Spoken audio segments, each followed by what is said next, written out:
നമുക്ക് വേറെ ഒന്നും വേണ്ട. അവര് എന്നെ ഭരിച്ചോട്ടെ. നിങ്ങൾ എന്നെ ഇതിലായോമിൽ ഖിയാമ ഭരിച്ചോളി. നിങ്ങൾ എന്നെ ആഭ്യന്തരമന്ത്രി, നിങ്ങൾ എന്നെ പ്രധാനമന്ത്രി. തട്ടിപ്പിൽ നിങ്ങൾ വന്നല്ലേ, തട്ടിപ്പിൽ വന്നതല്ലേ. ഇപ്പൊ ബാലറ്റ് പേപ്പർ ഇട്ട് നിങ്ങൾക്ക് വോട്ട് ചോദിക്കാൻ പറ്റുമോ? 4 പേരെ കിട്ടൂലല്ലോ. സ്വന്തം ഭാര്യമാർ ആർക്കും ഇല്ലല്ലോ. ഉണ്ടെങ്കിൽ തന്നെ അവരെ പോലും കിട്ടൂല. നിങ്ങൾക്ക് അവരുടെ വോട്ട് പോലും കിട്ടൂല. ഇത് തട്ടിപ്പിൽ കോടികൾ മുടക്കിയിട്ട് നമ്മൾ ഗൗരവത്തിൽ മനസ്സിലാക്കണം.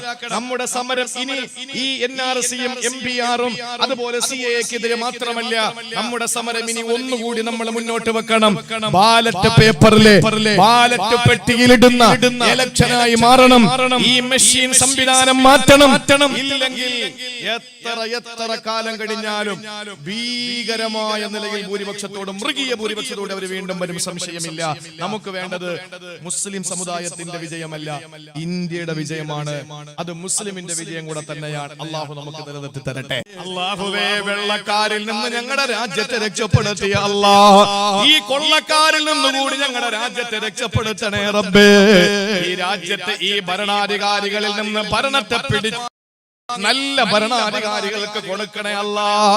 ഇവിടത്തെ മുസ്ലിമിന്, ഹിന്ദുവിന്, ക്രിസ്ത്യാനിക്ക് സമാധാനത്തോടെ ജീവിക്കാൻ ഈ ഹിന്ദുത്വ സവർണമാടമ്പി ഭീകരവാദികളെ ഈ രാജ്യത്ത് നിന്ന് തുരത്തി ഓടിക്കണേ അല്ലാഹ് എന്ന് ദ്വാരക്ക്. അങ്ങനെ അങ്ങോട്ട് ദ്വാരക്ക്. أيها الذين آمنوا لا تتخذوا عدوي وعدوكم أولياء. അല്ലാഹു പറയുന്നു, എന്റെയും നിങ്ങളുടെയും ശത്രുക്കളെ നിങ്ങൾ സംരക്ഷകരാക്കല്ലേ. ഒരുത്തരെയും വിശ്വസിക്കല്ലേ. എന്റെയും നിങ്ങളുടെയും ശത്രുക്കളെ നിങ്ങൾ സംരക്ഷകണം ഏർപ്പെടുത്തല്ലേ. അവരെ നിങ്ങളെ സംരക്ഷിക്കൂല, അവരൊരിക്കലും നിങ്ങളെ സംരക്ഷിക്കാൻ വരൂല. നമ്മുടെ വീടിന്റെ മുമ്പിൽ വന്നിട്ട് NRC പഠിപ്പിക്കാൻ വരുന്ന ഫാസിസ്റ്റുകളെ പടിയടച്ച് പിണ്ഡം വെച്ചോ, അത് ഇബാദത്താണ്. നമ്മുടെ വീട്ടിന്റെ മുമ്പിൽ വരുന്ന ഹിന്ദുക്കൾക്ക് വെള്ളം കൊടുത്തോ, സംഭാരം കൊടുത്തോ, തൈര് കൊടുത്തോ, സാമ്പാർ കൂട്ടി ചോറ് കൊടുത്തോ, 3 ദിവസം നമ്മുടെ വീട്ടിലവർക്ക് പായ വിരിച്ചു കൊടുക്ക. നമ്മുടെ സഹോദരങ്ങളാ, നമ്മുടെ രക്തമാണവര്. ഇവിടത്തെ ഹിന്ദുക്കൾ നമ്മുടെ രക്തമാണ്.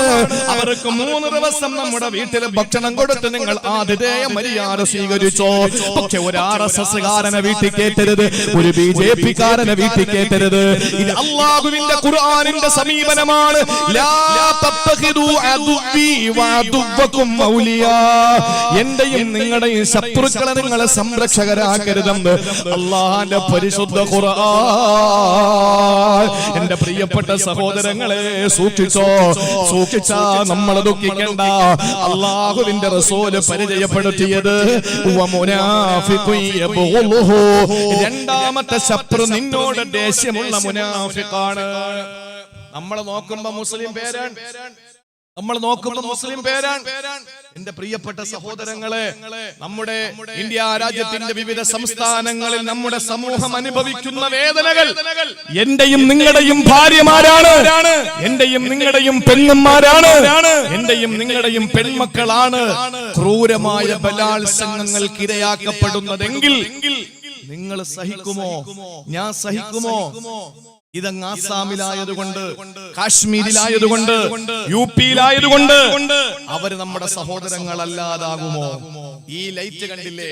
ഈ ലൈറ്റിൽ നിന്ന് അടുത്ത ലൈറ്റിലേക്ക്, അവിടെ നിന്ന് അടുത്ത ലൈറ്റിലേക്ക്, ഇവിടെ ഈ വയറിന്റെ ഏതെങ്കിലും ഒരു ഭാഗം ഒന്ന് കട്ട് ചെയ്താൽ ഇവിടത്തെ ഒരു ലൈറ്റും പിന്നെ കത്തൂല. എന്തുകൊണ്ടാണ്? നമുക്ക് കാണാൻ കഴിയാതെ ഈ ലൈറ്റിൽ നിന്ന് അടുത്ത ലൈറ്റിലേക്കുള്ള ഒരു വിദ്യുത് ശക്തിയുടെ പ്രവാഹമുണ്ട്. ആ ഒരു പ്രവാഹമാണ് ഈ ലൈറ്റുകളെ കത്തിക്കുന്നത്. എന്റെയും നിങ്ങളുടെയും ഇടയിൽ ഒരു പരിശുദ്ധ തൗഹീദ് എന്ന ഈമാൻ എന്ന് പറയുന്ന നമുക്ക് കാണാൻ കഴിയാത്ത ഒരു പ്രവാഹം ഇങ്ങനെ ഓടുകയാ. അതുകൊണ്ടാണ് നിങ്ങൾക്ക് വരുന്ന വിഷമം എന്റെ വിഷമമാകുന്നത്. കാശ്മീരിലെ നമ്മുടെ സഹോദരങ്ങൾ, നമ്മുടെ പ്രിയപ്പെട്ടവർ അനുഭവിക്കുന്ന വിഷമങ്ങൾ നമുക്ക് വിഷമമായില്ലെങ്കിൽ നമ്മൾ മോമിനീങ്ങളല്ല. നമ്മളത് മനസ്സിലാക്കിയാൽ മതി. അതുകൊണ്ട് പ്രിയപ്പെട്ടവരെ, മുനാഫിഖീങ്ങളെ നമ്മൾ കരുതിയിരിക്കുക. നമ്മൾ കൃത്യമായിട്ട്, നമുക്ക് ഒളിച്ചു വെക്കാനൊന്നുമില്ല, നമുക്ക് കള്ളമില്ല, നമുക്ക് കാപട്യമില്ല. അതുകൊണ്ട് തുറന്നു പറയാം എന്റെ പ്രിയപ്പെട്ടവരെ. അബ്ദുള്ള കുട്ടി എന്ന് പറയുന്ന പറയുന്നതിന് ചില ആളുകൾക്ക് വിഷമമുണ്ട് ആ പേര് പറയുന്നതിൽ. ഞാൻ ചില ഭാഗങ്ങളിൽ ചില സ്ഥലങ്ങളിൽ കൊല്ലം ജില്ലയിലെ തന്നെ കണ്ണനല്ലൂരിൽ ഞാൻ ഒരു പ്രക്ഷോഭ പരിപാടിയിൽ പങ്കെടുത്ത് സംസാരിക്കുമ്പോൾ ഞാൻ അദ്ദേഹത്തിന് കൊടുത്ത പേര് അബ്ദുള്ള കുട്ടി എന്നല്ല, ദേവദാസ കുട്ടി എന്നാണ്. അബ്ദ് എന്ന് പറഞ്ഞാൽ ദാസൻ, അല്ലാ എന്ന് പറഞ്ഞാൽ ദേവൻ. അപ്പോ അബ്ദുള്ള എന്നതിന് പകരം നബി തങ്ങളുടെ വാപ്പാന്റെ പേരാണല്ലോ. മാത്രമല്ല അള്ളാഹു ഏറ്റവും കൂടുതൽ ഇഷ്ടപ്പെടുന്ന പേര് അബ്ദുള്ള ആണ് എന്ന് നബി മുഹമ്മദ് മുസ്തഫ.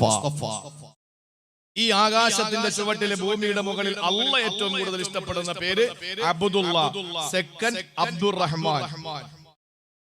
അവന്റെ പേരിനോട് അബ്ദ് ചേർത്ത് വിളിക്കുന്നതിനാണ് അള്ളാഹുവിന് ഏറ്റവും ഇഷ്ടമെന്ന് ഹബീബായ നബി മുഹമ്മദ് മുസ്തഫ.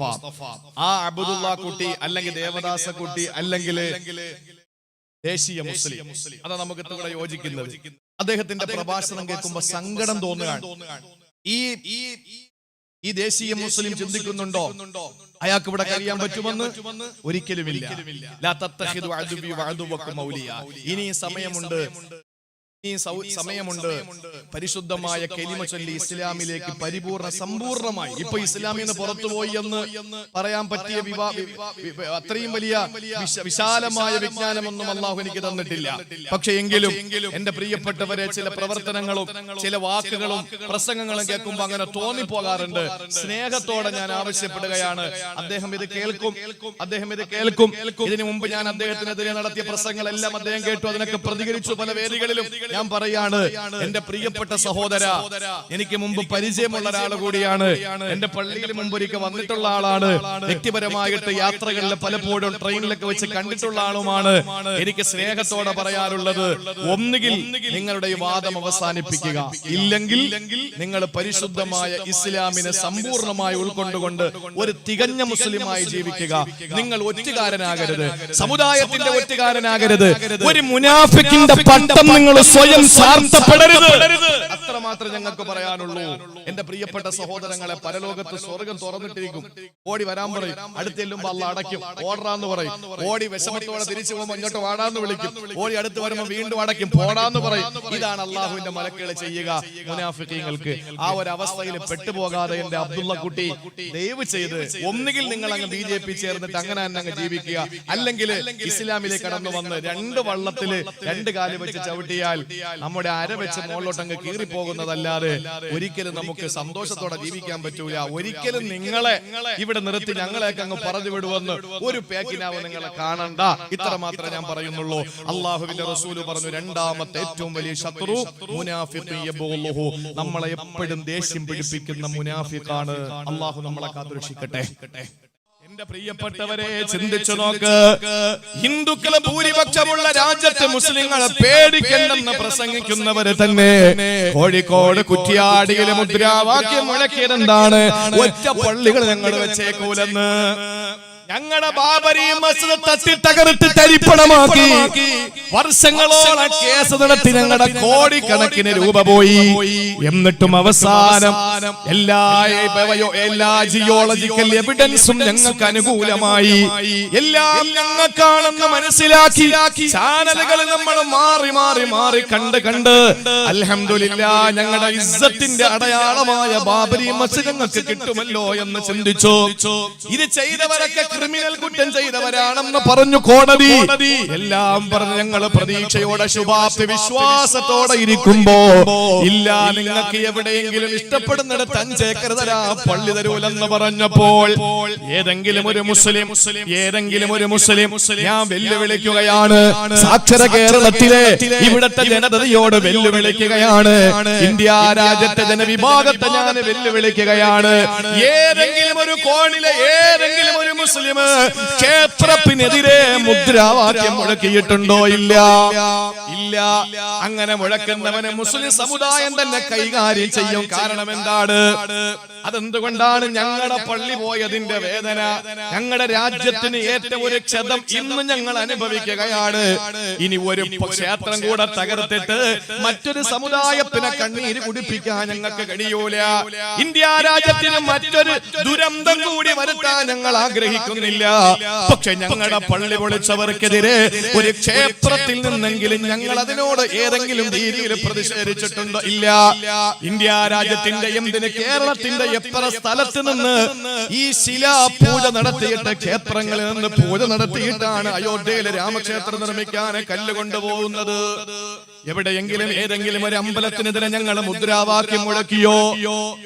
ഞങ്ങളുടെ പ്രിയപ്പെട്ടവരെ നാട്ടിൽ നാട്ടി ഓടിക്കണമെന്ന് നാടിന്റെ നാനാഭാഗങ്ങളിൽ പ്രസംഗിക്കുന്ന എംബോക്കികൾക്കെതിരെ ഞങ്ങൾ സമരം ചെയ്തതല്ലാതെ ഏതെങ്കിലും ഒരാളെ ഞങ്ങൾ മോശമായ ഏതെങ്കിലും സഭ്യതയില്ലാത്ത വാക്കുകൊണ്ട് അഭിസംബോധന ചെയ്തിട്ടുണ്ടോ? ഇല്ല. പക്ഷെ എന്താ പറയുന്നത്? ഇനി ഒരു പള്ളിയും കേരളത്തിൽ ഉണ്ടാവൂല. അങ്ങനെ പറയുന്നവന്റെ നാവുണ്ടാവൂലെന്നാ നമുക്ക് തിരിച്ചു പറയാനുള്ളത്. എന്റെ പ്രിയപ്പെട്ട സഹോദരങ്ങളെ, കാരണം ഞങ്ങളുടെ ഹബീബ് പറഞ്ഞിട്ടുണ്ട്, നിന്നോട് യുദ്ധത്തിന് വരുന്ന ശത്രുവാണ് നീ മൂന്നാമതായി സൂക്ഷിക്കേണ്ടത്. നിങ്ങൾക്കറിയോ എന്റെ ഹബീബ് സല്ലല്ലാഹു അലൈഹി വസല്ലമ തങ്ങൾ പറഞ്ഞത്? ഈ ഹദീസ് കേൾക്കുമ്പോ എന്റെ ശാസ്താംകോട്ടക്കാരെ നിങ്ങൾ ഞെട്ടിപ്പോകും, സംശയമില്ല. അല്ലാഹുവിന്റെ റസൂൽ 14 മുമ്പ് പറയുകയാണ്, എനിക്ക് ശേഷം നിങ്ങൾക്ക് വരും ഒരു ദുരന്തം. അത് ഏതെന്നറിയോ? എനിക്ക് ശേഷം നിങ്ങൾക്ക് 4 ദുരന്തങ്ങൾ വരും, 4 കലാപങ്ങൾ വരും, 4 യുദ്ധങ്ങൾ വരും, 4 പ്രതിസന്ധികൾ നിങ്ങൾക്ക് വരും. അതിൽ ഒന്നാമത്തേത് യുസ്തഹല്ലു ഫീഹ ദിമാ, ഒന്നാമത്തേത് നിങ്ങളുടെ രക്തം ചിന്തപ്പെടുമെന്ന് മുഖബിറെ സാദിഖ് നബി മുഹമ്മദ് മുസ്തഫ. നിങ്ങൾ കൂട്ടക്കശാപ്പ് ചെയ്യപ്പെടും, നിങ്ങളുടെ ശരീരം പീസ് പീസാക്കപ്പെടും. രണ്ടാമത്തേതോ അല്ലാഹുവിന്റെ റസൂൽ പറയുന്നു, യുസ്തഹല്ലു ഫീഹ ദിമാഉ വൽ അംവാലു, നിങ്ങളുടെ ശരീരം പീസ് പീസാക്കപ്പെടുമെന്ന് മാത്രമല്ല നിങ്ങളുടെ സമ്പത്ത് കൂടി കൊള്ളയടിക്കപ്പെടും. രണ്ടാമത്തെ പ്രതിസന്ധി നിങ്ങൾക്ക് വന്നില്ലേ സഹോദരങ്ങളെ? എത്ര കലാപങ്ങൾ വന്നപ്പോ കേരളത്തിന്റെ നാദാപുരപ്രിയപ്ര കോടികളുടെ സമ്പത്തിന്റെ നട്ടമാവുന്നത്, മാറാട് പ്രണട്ടമാവുന്നത്. ആലോചിച്ചു നോക്ക്. മൂന്നാമത്തത് നബി തങ്ങൾ പറഞ്ഞു, യുസ്തഹല്ലു ഫീഹ ദിമാഉ വൽ അംവാലു വൽ ഫുറൂജ്, നിങ്ങളുടെ രക്തം ചിന്തപ്പെടുമെന്ന് മാത്രമല്ല നിങ്ങളുടെ സമ്പത്ത് കൊള്ളയടിക്കപ്പെടുമെന്ന് മാത്രമല്ല നിങ്ങളുടെ ഭാര്യമാരും സഹോദരിമാരും പെൺമക്കളും നിങ്ങളുടെ ഉമ്മമാരും ക്രൂരമായ ബലാത്സംഗത്തിനിരയാക്കപ്പെടുമെന്ന് മുഹമ്മദ് മുസ്തഫ. അല്ലാഹുവിന്റെ റസൂൽ പറഞ്ഞു, നിങ്ങളുടെ പെങ്ങന്മാർ, നിങ്ങളുടെ ഭാര്യമാർ, നിങ്ങളുടെ സഹോദരിമാർ, നിങ്ങളുടെ ഉമ്മമാർ ക്രൂരമായ ബലാത്സംഗങ്ങൾക്ക് ഇരയാക്കപ്പെടുമെന്ന് മുഹമ്മദ് മുസ്തഫ. ഗുജറാത്ത് കലാപം നടക്കുമ്പോൾ അഹമ്മദാബാദ് പള്ളിയുടെ തൊട്ട് മുമ്പിലെ ഓടയിൽ പാവപ്പെട്ട ഒരു സഹോദരി പകുതി പ്രസവിക്കപ്പെട്ട നിലയിൽ കിടന്നു. രാത്രി വന്നിട്ട് കതകിന് മുട്ടി. ആ സമയത്ത് ആ സഹോദരി പ്രസവിക്കാൻ മണിക്കൂറുകൾ ബാക്കിയാണ്. ആ സമയത്ത് കതകിന് മുട്ടിയപ്പോൾ പേടിച്ചു വിറച്ച് ഒരു റൂമിന്റെ ഉള്ളിലേക്ക് ഒളിച്ച് ആ പട്ടാളക്കാരും കാവിക്കാരും അതുപോലെ തന്നെ അവിടുത്തെ ഭീകരവാദികളും ചവിട്ടി തുറന്നകത്ത് കയറിയിട്ട് ഇറങ്ങി ഓടിയ പാവപ്പെട്ട സഹോദരിയുടെ പിന്നാലെ പോയി അവര് മാറി മാറി ബലാത്സംഗം ചെയ്ത് മണിക്കൂറുകൾ മാത്രം പ്രസവത്തിന് ബാക്കിയുള്ള ഒരു പെണ്ണിന്റെ ദുരവസ്ഥ ആലോചിച്ചു നോക്ക്. ആ പ്രിയപ്പെട്ട സഹോദരിയെ ക്രൂരമായിട്ട് ബലാത്സംഗം ചെയ്ത് നടു റോഡിലൂടെ വലിച്ചിഴച്ച് പിറ്റേന്ന് ജുമാ ദിവസത്തിന് പള്ളിയിലേക്ക് ആളുകൾ വരുമ്പോൾ അഹമ്മദാബാദ് പള്ളിയുടെ ഓടയിൽ പാതി പ്രസവിക്കപ്പെട്ട നിലയിൽ ആ പെങ്ങളുടെ ജനാസ കിടന്നു. എത്ര വർഷങ്ങൾക്ക് മുമ്പാ? ഇപ്പോഴും നടക്കുന്നില്ലേ? ഇപ്പൊ പെണ്ണുങ്ങൾ ബലാത്സംഗം ചെയ്തിട്ട് അവരുടെ കാമ വെറി തീരാതെ വന്നപ്പോൾ ഉത്തർപ്രദേശിലെ യതീംഖാനകളിലെ കയറിയിട്ട് 13 വയസ്സിന് താഴെയുള്ള 5 വയസ്സിന് മുകളിലുള്ള പാവപ്പെട്ട ആൺകുട്ടികളെ പിടിച്ചുകൊണ്ടുപോയി പ്രകൃതി വിരുദ്ധ പീഡനങ്ങൾക്കിരയാക്കിയിട്ട് അവരുടെ രഹസ്യ അവയവങ്ങളിൽ നിന്ന് ബ്ലഡ് ഒലിച്ചുകൊണ്ടിരിക്കുകയാണ്. ഇതിന്റെ ഹബീബും നിങ്ങളുടെ ഹബീബും പറഞ്ഞതല്ലേ, യുസ്തഹല്ലു ഫീഹ ദിമാഉ വൽ അംവാലു വൽ ഫുറൂജു. ഇത് മൂന്നും നമ്മുടെ മുന്നിൽ പ്രത്യക്ഷപ്പെട്ട് കഴിഞ്ഞു. ഇനി 4ാമതൊരു ദുരന്തം വരാനുണ്ട്. അല്ലാഹുവിന്റെ റസൂൽ പറഞ്ഞു, സമ്മാഉ വ അംയാഉ, എന്റെ പൊന്നുമക്കളെ, അത് കണ്ണും കാതുമില്ലാത്തതാ. അത് കണ്ണും കാതുമില്ലാത്തതാ. നബി തങ്ങളുടെ വാക്ക് ചിന്തിക്കണം. സമ്മാഉ വ അംയാഉ, അത് കണ്ണും കാതുമില്ലാത്തതാ എന്ന് പറഞ്ഞാൽ വിവരണാതീതമാണ്, അചിന്തനീയമാണ്, അവാച്യമാണ്, അനിർവചനീയമാണ്, അതാർക്കും പറയാൻ കഴിയില്ല.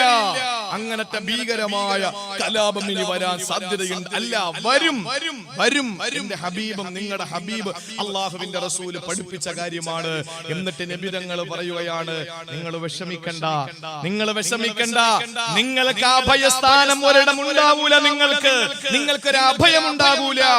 കഴിഞ്ഞ ജുമാ ദിവസം മുതൽ എന്റെ പള്ളിയിൽ സെൻട്രൽ ജുമാ മസ്ജിദിലെ നാസിലത്തിന്റെ ഖുനൂത്ത് ആരംഭിച്ചു. കഴിഞ്ഞ ജുമാക്ക് ജുമാ നമസ്കാരം മുതൽ ഇന്ന് ഇശാ നമസ്കാരം വരെയും അവിടെ മുടങ്ങിയിട്ടില്ല. ഇൻഷാ അല്ലാഹ് എന്റെ പ്രിയപ്പെട്ട സഹോദരങ്ങളെ, നമ്മുടെ ദുആകൾ നമസ്കാരത്തിൽ എങ്ങനെ ദ്വാരക്കണം? നമസ്കാരം കഴിഞ്ഞ ദ്വാരക്കായിരിക്കുന്നത് പോലെ ഇരുന്നാ പോരാ. കൈ ഇങ്ങനെ മടിയിലിട്ട് ബൈനഹുമാ ബർസഖുല്ലാ അങ്ങനെ ഇരുന്നിട്ട് ദ്വാരത്തിട്ട് കാര്യമില്ല. നമ്മൾ ദുആ ചെയ്യേണ്ടത് എങ്ങനെയാണ്? പ്രിയപ്പെട്ട ഭാര്യ ലേബർ റൂമിൽ കിടക്കുമ്പോ പുറത്ത് നിൽക്കുന്ന ഭർത്താവിന്റെ മനസ്ഥിതി പോരാ. ഭാര്യ മരിച്ച വേറെ പെണ്ണ്, അതാണ് അല്ലേ? ഇരിക്കണ്ടാണെങ്കിൽ എന്റെ പ്രിയപ്പെട്ടവരെ, എന്റെ പ്രിയപ്പെട്ട മക്കൾക്ക് ഒരു രോഗം വരുമ്പോ ദുആ ചെയ്യുന്നത് പോലെയോ? ഇല്ല. എന്റെ മക്കൾക്ക് രോഗം അല്ലാഹു മാറ്റാൻ തീരുമാനമല്ലെങ്കിൽ അവര് സങ്കടപ്പെടാതെ വിഷമിക്കാതെ റബ്ബനെ തിരിച്ചെടുക്ക് എന്ന് പറയുന്ന വാപ്പ, അതും പറ്റൂല. പിന്നുള്ള ദുആ എങ്ങനെയാണ്? കദുആയിൽ ഗർഖി ഫിൽ ബഹരി, കടലിൽ അകപ്പെട്ടു പോയവൻ ദുനിയാവുമായിട്ട് വേറെ ഒന്നും ചിന്തിക്കൂല. അവന്റെ ദുആ, പടച്ചവനെ അടുത്ത തിരമാലയിലെങ്കിലും എന്നെ അടുത്ത് കരയിൽ കൊണ്ടുപോകണം എന്നുള്ള പ്രാണവേദനയിലുള്ള പ്രാർത്ഥന. അത് ദുആ ചെയ്താൽ നിങ്ങൾക്ക് രക്ഷപ്പെടാൻ കഴിയുമെന്ന് ഒരു അധികാരിയുടെയും അധികാര കസേര കുലുങ്ങാതിരിക്കൂല, ഒരു സ്വേച്ഛാധിപതിയുടെയും കസേര കുലുങ്ങാതിരിക്കൂല. അതുകൊണ്ട് ശക്തമായ ഭാഷയിൽ ദുആ ചെയ്യണമെന്ന് ആദരവായ പ്രവാചകൻ നബി മുഹമ്മദ് മുസ്തഫ. എന്റെ പ്രിയപ്പെട്ടവരെ, മൂന്നാമത്തെ ശത്രുവാണ് അദുവ്വു യുഖാതിലുഹു, നിങ്ങളെ കൊല്ലാൻ നടക്കുന്ന ശത്രുവാണ് നിങ്ങൾ അഭിമുഖീകരിക്കേണ്ടത്. ോ ബദ്റു സുഗ്റ എന്ന് പറയുന്ന ഇന്ന് ബഹുമാനപ്പെട്ട ശൈഖുൽ ജാമിഅ മന്നാനിയുടെ മുഹത്തമായ ആദരണീയനായ ഇന്ന് ജീവിച്ചിരിക്കുന്ന ഏറ്റവും വലിയ തസവ്വുഫിന്റെ ഉന്നതമായ മേഖലകളിലേക്ക് കടന്നുപോയി ഇന്നും ഒരു ഫോട്ടോ ഒരു മനുഷ്യന്റെ കയ്യിലില്ലാത്ത ആശിഖുർ റസൂലായ ജാമിഅ മന്നാനിയുടെ മുഹത്തമായ എന്റെ പ്രിയപ്പെട്ടവരെ, തമിഴ്നാട് സ്റ്റേറ്റിന്റെയും കേരള സ്റ്റേറ്റിന്റെയും 10,000 ആളുകൾ കാശാ കേന്ദ്രമായ ആദരണീയനായ ശൈഖുനാ എടി മമ്മിക്കുട്ടി ഹദ്റത്ത് മഹാനവറുകൾ, എന്റെ പ്രിയപ്പെട്ടവരെ, ആറ്റാശ്ശേരി അതിരാമ്പട്ടണം ഉസ്താദ് എന്നൊക്കെ ഞങ്ങൾ വിളിക്കുന്ന ബഹുമാനപ്പെട്ട ഉസ്താദ് അവറുകൾ ഇന്നൊരു 5 മിനിറ്റുള്ള ഒരു വോയിസ് പുറത്തു വിട്ടിട്ടുണ്ട്. നിങ്ങളത് കേൾക്കണം. കേൾക്കാൻ നിങ്ങൾക്ക് വാട്സപ്പ് ഒന്നും കിട്ടിയിട്ടില്ല, നിങ്ങളുടെ മെസ്സേജുകളിൽ നിങ്ങളുടെ ഗ്രൂപ്പുകളിൽ വന്നില്ലെങ്കിൽ അത് ഞാൻ ഇവിടെ പറയാണ്. എന്റെ പ്രിയപ്പെട്ടവരെ, നമ്മുടെ ജീവിതത്തിൽ നിങ്ങൾ ഒരു ദിവസം പോലും മുടങ്ങാതെ ചെയ്യണം. ഇതൊരു നെവർ മൈൻഡ് ആയിട്ട് കാണരുത്. സൂറത്തു ആലു ഇമ്രാൻ എടുക്ക്, എന്നിട്ട് അതിന്റെ 173ാമത്തെ ആയത്തെടുക്ക്.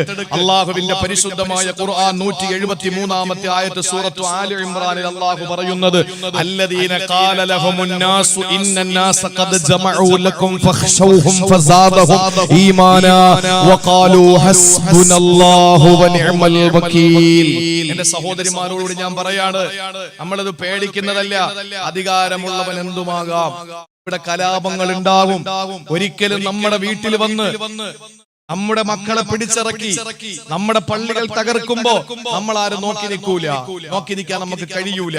അപ്പൊ അതുകൊണ്ട് തന്നെ ഇവിടെ കലാപങ്ങൾ ഉണ്ടാവും. ഞങ്ങൾ മരിച്ചാൽ അൽഹംദുലില്ലാ അടുത്ത നിമിഷം മുതൽ ഞങ്ങൾ ജീവിതത്തിൽ അനുഭവിച്ച ത്യാഗങ്ങൾക്ക് പ്രതിഫലം കിട്ടുകയാണ്. അതുകൊണ്ട് മരിക്കാൻ മുസ്ലിമിന് പേടിയില്ല. അപ്പൊ അതുകൊണ്ട് തന്നെ പ്രതികരിക്കാൻ നമുക്ക് ഒരിക്കലും രണ്ടാമതൊന്ന് ചിന്തിക്കേണ്ടി വരൂല. അങ്ങനെ വരുമ്പോ നമ്മുടെ രാജ്യത്തിന്റെ പ്രൗഢി നഷ്ടപ്പെടും. അതുകൊണ്ട് അതൊന്നും ഇല്ലാതെ ഈ ഹയവാന്മാരുടെ എല്ലാ തീരുമാനങ്ങളും പിൻവലിക്കാൻ വേണ്ടിയിട്ട് നിങ്ങൾ ദുആ ചെയ്യാനാണ് ഈ കാര്യം നിങ്ങൾ ശ്രദ്ധയിൽപ്പെടുത്താൻ ഞാൻ ഉദ്ദേശിക്കുന്നത്. മഹാനായ റസൂലുള്ളാഹി സ്വല്ലല്ലാഹു അലൈഹി വസല്ലമ തങ്ങൾ പ്രിയപ്പെട്ട സഹാബത്തുമൊത്ത് ഹിജ്റ 2 ബദർ കഴിഞ്ഞു, ഹിജ്റ 3 ഉഹദ് കഴിഞ്ഞു. ഉഹദ് കഴിഞ്ഞ് പോകുമ്പോൾ അബൂ സുഫിയാനും കൂട്ടരും പറഞ്ഞു, മുഹമ്മദേ അടുത്ത കൊല്ലം ബദറിൽ കാണാടാ, നിന്നെ നോക്കിക്കോ ഞങ്ങള് എന്ന് പറഞ്ഞു. അള്ളാഹുവിന്റെ റസൂല് പറഞ്ഞു പൊക്കോ എന്ന് പറഞ്ഞു. വർഷം 1 കഴിയാറായി. ആ സമയത്ത് മക്കയിൽ കൊടിയ ദാരിദ്ര്യം പിടിപെട്ടു.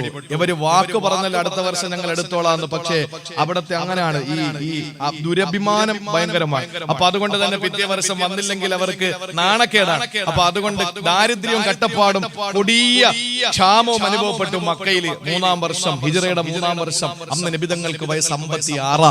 എന്റെ പ്രിയപ്പെട്ട സഹോദരങ്ങളെ, അതുകൊണ്ട് ഒരാളെ വിട്ടിട്ട് പറഞ്ഞു, നീ ചെന്നിട്ട് മുഹമ്മദിനെയും കൂട്ടരെയും ഒന്ന് പേടിപ്പിക്കും, ഞങ്ങൾ എല്ലാ സൗകര്യങ്ങളോടും വരാൻ വേണ്ടി നിൽക്കുകയാണെന്ന് പറ. അവര് പേടിച്ചിട്ട് പിൻവാങ്ങും. അങ്ങനെ പിൻവാങ്ങിയാൽ നമുക്ക് പോണ്ടല്ലോ. നമ്മുടെ കയ്യിലാ കുറവുള്ളത്. ഇപ്പൊ പോയി അടിക്കാനുള്ള മാനസിക ശേഷിയും ശാരീരിക ശേഷിയും പണമോ ഒന്നും നമ്മളെ ഇല്ല. അതുകൊണ്ട് നീ പോയിട്ടൊന്ന് വരട്ടവരെ, അപ്പോഴേക്കും അവര് പിന്മാറും, നമുക്ക് സ്വസ്ഥമായിട്ട് ഇവിടെ കഴിയാം, നാണക്കേടിൽ നിന്ന് രക്ഷപ്പെടാന്ന് പറഞ്ഞു. അങ്ങനെ ഇയാള് വന്നിട്ട് ചന്തയിലും മാർക്കറ്റിലും ഒക്കെ നിന്ന് സഹാബാക്കളടുത്ത് പറഞ്ഞു, അബൂ സുഫിയാന്റെ നേതൃത്വത്തിൽ വരാൻ പോവാ, ഞാനിപ്പോ അവിടെ നിന്ന് വരികയാണ്, വല്ലാത്ത ഒരു ഭീകരമാണ് മക്കളെ, നടക്കാൻ പോകുന്ന പറയാൻ പറ്റൂല കേട്ടോ, നിങ്ങളെ മൂക്കി കയറ്റിക്കളയും എന്നൊക്കെ പറഞ്ഞ് ഇങ്ങനെ പേടിപ്പിച്ചപ്പോഴും സഹാബാക്കൾ പറഞ്ഞു, പോടാ. ഫഖാലു ഹസ്ബുനല്ലാഹു വനിഅമൽ വകീൽ ഫസാദഹും ഈമാന. ഇതങ്ങോട്ട് കേൾക്കുമ്പോൾ അങ്ങോട്ട് ഈമാൻ തിളച്ചങ്ങ് പൊങ്ങി സഹാബത്തിന്. അവര് പറഞ്ഞു, ഖാലു ഹസ്ബുനല്ലാഹു വനിഅമൽ വകീൽ, അല്ലാഹ് അമ്മ കണ്ടാ പോടാ നിന്റെ ജോലി വെക്കിന്നിട്ടെന്ന് പറഞ്ഞു. അങ്ങനെ നിവർത്തിയില്ലാതെ അവരവിടെ നിന്ന് തിരിച്ചു. നബിയും സഹാബാക്കളും യുദ്ധത്തിന് എല്ലാ സൗകര്യങ്ങളും ഒരുക്കിയിട്ട് ബദറിലെത്തി. ആ ബദറിൽ ഹിജ്റയുടെ 3-ാം വർഷമാണ്. ബദറിലെത്തി 4-ാം വർഷമാണ്. 3-ൽ ഉഹദ് നടന്നു. 4-ാം വർഷമാണ്. 57 വയസ്സ് നബിതങ്ങൾക്ക്. അങ്ങനെ ബദറിലേക്ക് എത്തുന്ന സമയത്തിന്റെ പ്രിയപ്പെട്ട സഹോദരങ്ങളെ, ആ ബദറിലേക്ക് എത്തി. ആ ബദറിന്റെ ഭാഗത്ത് വന്ന് തമ്പടിച്ചു. അവിടെ നിൽക്കുമ്പോ അവര് പാതി വഴിയിൽ വന്ന് പോയ രക്ഷയില്ലെന്ന് പറഞ്ഞിട്ട് കുറച്ച് ദിവസം അവര് തിരിച്ചങ്ങ് മക്കയിലേക്ക് പോയി. നബിതങ്ങളും സഹാബാക്കളും 8 ദിവസത്തോളം അവിടെ കഴിഞ്ഞു എന്നാണ് പറയപ്പെടുന്നത്. അഭിപ്രായ വ്യത്യാസം എണ്ണങ്ങളിലുണ്ടെങ്കിൽ പോലും അവിടെ കഴിഞ്ഞ് കൊണ്ടുപോയ സാധനങ്ങളൊക്കെ അവിടെ കച്ചവടം ചെയ്ത് യാത്രക്കാർക്കും വഴിയെ പോകുന്ന കാഫിലകൾക്കൊക്കെ യാത്രക്കാർക്കൊക്കെ കച്ചവടം ചെയ്ത് നല്ല പണം ഉണ്ടാക്കിയിട്ട് തിരിച്ച് നബിതങ്ങൾ വന്നു. അതാണ് ഒരു വിപത്തും അവർക്ക് വന്നില്ല. അള്ളാഹുവിന്റെ ഹബീബ് നല്ല ലാഭം ഉണ്ടാക്കിക്കൊണ്ട് മടങ്ങിപ്പോയി. ഇതാണ് ഈ സൂറയിൽ, ഈ ആയത്തുകളിൽ പറയുന്നത്. ഇതിന് പറയുന്ന പേരാണ് ബദർ സുഗ്റ. അതുകൊണ്ട് തന്നെ എന്റെ പ്രിയപ്പെട്ടവരെ, മശായിഖുമാരിൽ നിന്ന് ഇജാസത്ത് കിട്ടിയത്, പ്രത്യേകിച്ച് അബുൽ ഹസൻ ഷാദുലി റളിയല്ലാഹു അൻഹു അടക്കമുള്ള മഹാന്മാരിൽ നിന്ന് പിന്നെ അവരുടെ ഇജാസത്തായി കിട്ടിയ ഒരു കാര്യമാണ്. അള്ളാഹുവിന്റെ ഹബീബിന്റെ പ്രിയപ്പെട്ട ആഷിഖായ നമ്മുടെ ബഹുമാനപ്പെട്ട ഉസ്താദ് അവറുകൾ ഇന്നോ ഇന്നലെയൊക്കെ വോയിസ് ഇട്ടിട്ടുണ്ട്. എന്റെ പ്രിയപ്പെട്ടവരെ, എല്ലാവരും ശ്രദ്ധയോടെ കേട്ടോളി. ഒരു ഫാത്തിഹ അഷ്റഫുൽ ഖൽഖിന്റെ പേരിൽ ഓതുക, മറക്കരുത്. ഇത് പ്രത്യേകം ഒന്ന് ഓർത്തോളി. ഇലാ ഹളറത്തി റൂഹി നബിയിന മുഹമ്മദിൻ സല്ലല്ലാഹു അലൈഹി വസല്ലം എന്ന് പറഞ്ഞിട്ടൊരു ഫാത്തിഹ ഓതി നബിതങ്ങൾക്ക് ഹദിയ ചെയ്യുക. രണ്ടാമതൊരു ഫാത്തിഹ നമ്മുടെ മാതാപിതാക്കൾ, നമ്മുടെ മശായിഖുമാര്, പ്രത്യേകിച്ച് അസ്ഹാബുൽ ബദറിന് അവർക്ക് വേണ്ടിയിട്ട് നമ്മൾ ഹദിയ ചെയ്തൊരു ഫാത്തിഹ കൂടി ഓതുക. മൂന്നാമത് അബുൽ ഹസൻ ഷാദുലി തങ്ങൾക്ക് വേണ്ടി ഒരു ഫാത്തിഹ ഓതുക. മറന്നു പോകുന്നവർ അത് മറന്നുപോയാൽ ഇനി പറയുന്നത് മറക്കാതിരിക്കുക. എന്നിട്ട് നിങ്ങൾ ഈ ആയത്ത് ഓതുക. ഏതാ? മഹത്തായ സൂറത്ത് ആലി ഇംറാന്റെ ഈ ആയത്ത്. അല്ലദീന ഖാല ലഹും 173 ആണ്, മറക്കരുത്. ആലി ഇംറാൻ 173. അല്ലദീന ഖാല ലഹുമുൻ നാസ് ഇന്നന്നാസ ഖദ് ജമഉ ലക്കും ഫഖ്ശൗഹും ഫസാദഹും ഈമാനാ വഖാലു ഹസ്ബുനല്ലാഹു വനിഅമൽ വകീൽ. അവിടെ നിർത്തുക. ഖുർആൻ മടക്കി വെക്കുക. 450 പ്രാവശ്യം 450 പ്രാവശ്യം ഹസ്ബുനല്ലാഹു വനിഅമൽ വകീൽ, ഹസ്ബുനല്ലാഹു വനിഅമൽ വകീൽ, ഹസ്ബുനല്ലാഹു വനിഅമൽ വകീൽ എന്ന 450 പൂർത്തിയാക്കുമ്പോൾ ഖുർആൻ ശരീഫ് വീണ്ടും എടുക്കണം. അതിന്റെ അടുത്ത ആയത്ത് ഫൻഖലബു ബിനിഅമത്തിൻ മിനല്ലാഹി വഫളലിൻ ലം യംസസുഹും സൂഉൻ വത്തബഉ റിളവാനല്ലാഹി വല്ലാഹു ദു ഫളലിൻ അളീം എന്ന് പറയുന്ന ആയത്ത് 3 പ്രാവശ്യം ഓതി അവസാനിപ്പിക്കുക. എല്ലാ ദിവസവും മുടങ്ങാതെ ഒരു വട്ടം. നമുക്ക് കുറച്ച് സമയമേ വേണ്ടി വരുള്ളൂ. കഴിയുന്നവർ എല്ലാ ദിവസവും ചെയ്യുക. നമ്മുടെ ജീവിതത്തിൽ ഇൻഷാ അല്ലാഹ് ഇത് പതിവാക്കുക. അത് ഇതിനു വേണ്ടിയിട്ടല്ല, ഏത് കാര്യങ്ങൾക്കും. മഅദനി ഉസ്താദിന്റെ ഉമ്മയെ സർജറി ചെയ്യാൻ വേണ്ടിയിട്ട് ഹോസ്പിറ്റലിൽ കയറ്റുമ്പോ, ശ്രീചിത്ര മെഡിക്കൽ കോളേജിൽ ഓപ്പറേഷന് കയറ്റുമ്പോ മഅദനി ഉസ്താദ് എന്നോട് വിളിച്ചിട്ട് ഇത് ഓതാൻ പറഞ്ഞു. ഞാൻ ഓതി തീരുമ്പോഴേക്കും ഓപ്പറേഷൻ സക്സസ് ആയി, പരിപൂർണ്ണ വിജയം, അൽഹംദുലില്ലാഹ്. ഇതൊക്കെ നമ്മൾ അനുഭവിക്കുന്ന ഏത് പ്രയാസങ്ങൾക്കും ഇത് നല്ലതാണ്. കച്ചവടം നടക്കുന്നില്ലെങ്കിൽ നിയത്താക്കി ഓതിക്കൊല്ലാം എന്ന് പറഞ്ഞാൽ പാപങ്ങൾ വരൂല, വിഷമങ്ങൾ വിഷമങ്ങൾ വരൂല, ആ പീഡനങ്ങൾ വരൂല, എന്തും നമുക്ക് രക്ഷപ്പെടാനുള്ള. ഇതൊക്കെ ഖുർആനിലുണ്ട് സഹോദരങ്ങളെ. ഖുർആൻ നെഞ്ചോടങ്ങ് ചേർത്ത് വെച്ചാൽ മതി. ഇതൊക്കെ കളഞ്ഞിട്ട് അപ്പുറത്ത് തട്ടിപ്പോയിട്ട് നിങ്ങളൊന്നും അനുഭവിക്കുന്നില്ല എന്ന് പറയുന്ന എംബോക്കികളെ കാണുമ്പോൾ നമുക്ക് പുച്ഛം തോന്നൂല. അതുകൊണ്ട് പ്രിയപ്പെട്ട സഹോദരങ്ങളെ, ഇത് കൃത്യമായി നിങ്ങൾ ഓതിക്കോളി. അള്ളാഹു നമ്മളെ എല്ലാ വിപത്തിൽ നിന്ന് കാത്തുരക്ഷിക്കട്ടെ.